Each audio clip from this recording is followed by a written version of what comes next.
কারণ হলো শয়তানদেরকে আল্লাহ তাআলা এত ক্ষমতা দিয়েছেন, তারা আকাশের শেষ সীমায় চূড়ায় পৌঁছে যায়।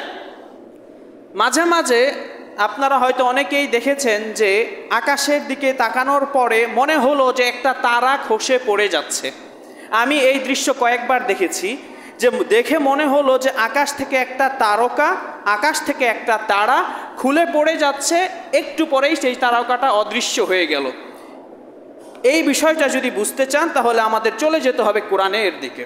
আল্লাহ রাব্বুল আলামিন এই দৃশ্যটা কেন হয়, আল্লাহ রাব্বুল আলামিন বলছেন, ইল্লা মান ইসতারাকা আস-সামআ ফাআতবাআহু শিহাবুম মুবিন। আকাশের সেই সীমান্তে জিনরা পৌঁছে গিয়ে কান লাগিয়ে শুনতে থাকে সেখানে কি আলাপচারিতা হচ্ছে।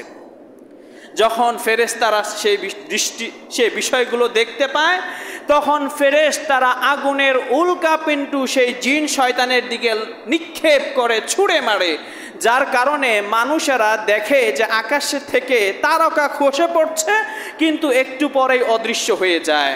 আল্লাহর নবী বললেন, ইয়াখতিফুহাল জিন্নিয়্যু, জিনরা আকাশের কর্নারে গিয়ে, আকাশের শেষ সীমানায় গিয়ে তারা কান লাগিয়ে থাকে, কি আলাপচারিতা হচ্ছে, কি আলোচনা হচ্ছে উপরে তা শোনার জন্য।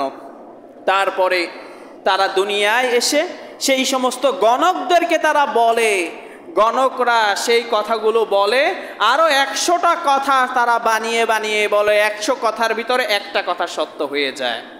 হাদিসটি হলো সহিহ বুখারীতে বর্ণিত রয়েছে। অন্য বর্ণনায় এসেছে আল্লাহর নবী সাল্লাল্লাহু